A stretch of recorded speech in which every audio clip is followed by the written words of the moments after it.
जय माँ पीताम्बरा, जय श्री महाकाल। भक्तजनों, आज आपको श्री ब्रह्मास्त्र विद्या माँ बगलामुखी देवी की कृपा से यह दिव्य जानकारी प्राप्त हो रही है कि ज्ञान दीक्षा और शक्तिपात दीक्षा में क्या और कितना अंतर है। भक्तजनों, ज्ञान दीक्षा वह होती है जो कुछ महापुरुष दिव्य ग्रंथों का अध्ययन करके और नाना शास्त्र पुराणों का अध्ययन करके समझाते हैं। केवल पुस्तकी ज्ञान अर्जन कर लेने से और पुस्तकी ज्ञान अर्जन करके दोहराना ये सरल बात है, और यह दोहरा करके और आप उन्हें भक्ति मार्ग में ले जाते हैं, किंतु उनका ज्ञान केवल ज्ञान ही रह जाता है। उनका ज्ञान भक्ति में परिवर्तित नहीं हो पाता है, क्योंकि यहाँ कुछ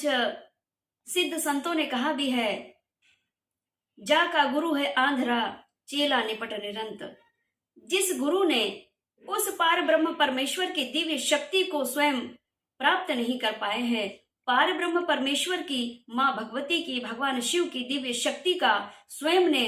अपने जीवन में अनुभव नहीं कर पाए हैं, वे अपने भक्तों को भटका देते हैं, अपने शिष्यों को भटका देते हैं।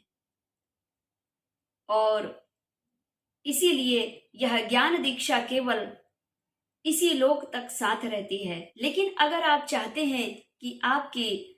दिव्य छवि इस लोक में भी दिव्य तेज मान रहे और परलोक में भी आप जब जाएं, जब आपको मोक्ष गति प्राप्त हो, तो वहां भी आप माँ भगवती की दिव्य शक्ति के दिव्य तेज से उस लोक में भी जाकर के जगमगाते रहें, चमकते रहें, ताकि आपकी भक्ति का प्रभाव अगले जन्म के लिए भी सार्थक हो जाए। और अब हम चलते हैं शक्तिपात दीक्षा की ओर। भक्तजनों, शक्तिपात दीक्षा वह होती है कि दिव्य साधक सिद्ध महापुरुष दिव्य ग्रंथों का, अनन्य ग्रंथों का अध्ययन करके, दिव्य शक्ति की महिमा का अनुसरण करके, सिद्ध साधक महापुरुषों का सानिध्य प्राप्त करके और महाशक्ति ब्रह्म शक्ति भगवान शिव की प्रधान शक्तियों के दिव्य महिमाओं का वर्णन श्रवण पान करके, अनेक अनेक संतों का सानिध्य प्राप्त करके और उनके हृदय से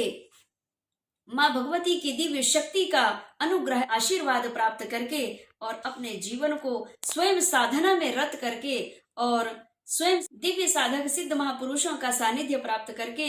और फिर उन अनेक गुरुओं में से एक दिव्य साधक सद्गुरु को पहचानने में वह साधक सफल हो जाता है और उनसे दीक्षा प्राप्त करके और उनकी ही अनुग्रह कृपा प्राप्त करके और वही सद्गुरु से दिव्य शक्तिपात दीक्षा प्राप्त करके और अपनी जीवन लीला को आगे बढ़ाते हैं भक्तिमय रत होकर के। जो साधक सिद्ध महापुरुष गुरु परंपरा के द्वारा, गुरु सानिध्य के द्वारा, ऋषिकुल परंपरा के द्वारा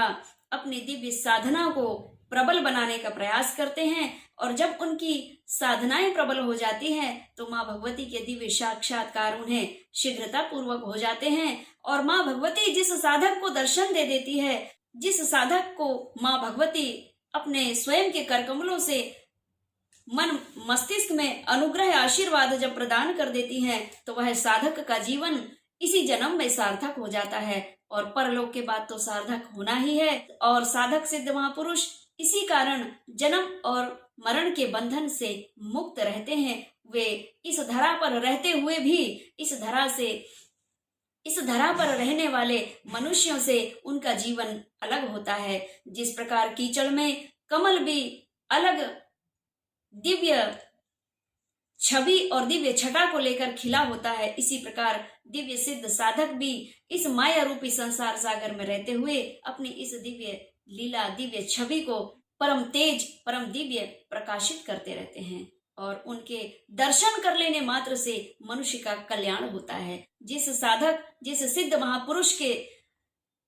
प्रत्येक श्वास से और अपनी मन क्रम वचन से परमात्मा का नाम निकलता है, आदि शक्ति ब्रह्म शक्ति महाविद्या ब्रह्मास्त्र विद्याओं का भगवान शिव का नाम निकलता है, ऐसे साधकों के दर्शन कर लेने मात्र से हमारे जीवन का कल्याण होता है, हमारे जीवन का उद्धार होता है। इसलिए हमेशा साधक सिद्ध महापुरुष संतों को हमें नमन और प्रणाम करते रहना चाहिए, ताकि हमारा जीवन और आपका जीवन नित्य प्रति कल्याणमय होता रहे।